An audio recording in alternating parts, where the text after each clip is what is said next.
episode of 5 Minutes with Jesus and Jesse. Today we're going to be talking about the lie that this situation in my life is a ceiling.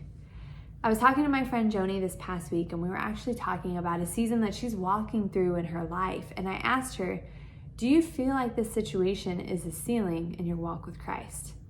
And she said, I used to believe that, but I don't anymore. And so we started talking about ceilings and what those mean. So when I say ceiling, it's really a metaphor for like a limitation or a barrier or something that prevents you from achieving a dream or a goal or an aspiration that you have in your life. It's something that we're incapable of moving past. And when I talk about these ceilings in our life, I'm referring to limitations that we place on ourselves that prevent us from accepting God's calling in our lives because we think that it's more than we're capable of. So we place these ceilings on ourselves. And when I started thinking about this episode, the first story that popped into my head about someone who does this in the Bible is Moses. And God basically sends Moses on a mission to rescue the Israelites and lead them out of slavery from Egypt. And he says, now go, I'm sending you to Pharaoh. You must lead my people out of Egypt.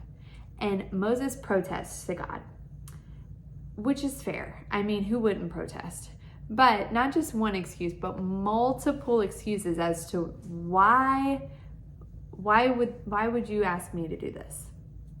So first, the first obvious one, he says, who am I that you would call me to do this?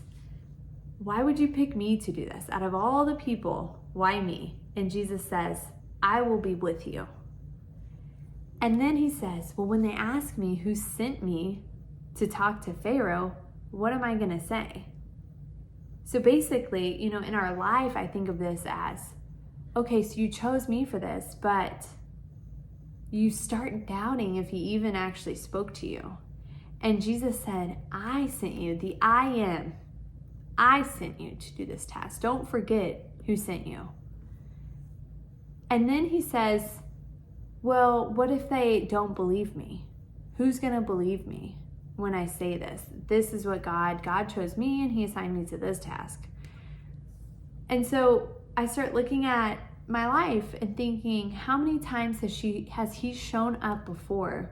Why would I start doubting now? Why do I need to prove anything to anybody? Why start doubting now? But God gives Moses a testament.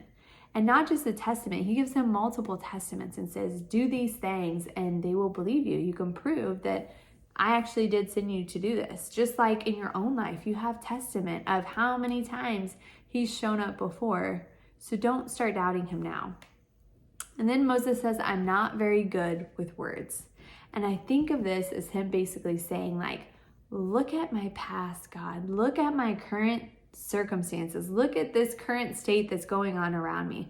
I'm no good. You can pick someone who is way better for this than me. And God says, I will instruct you what to say.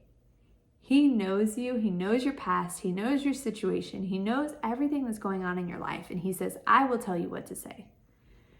And then lastly, Moses says, send anyone else. Anybody else. Surely you can't mean me. And then the Lord becomes angry with Moses. Why?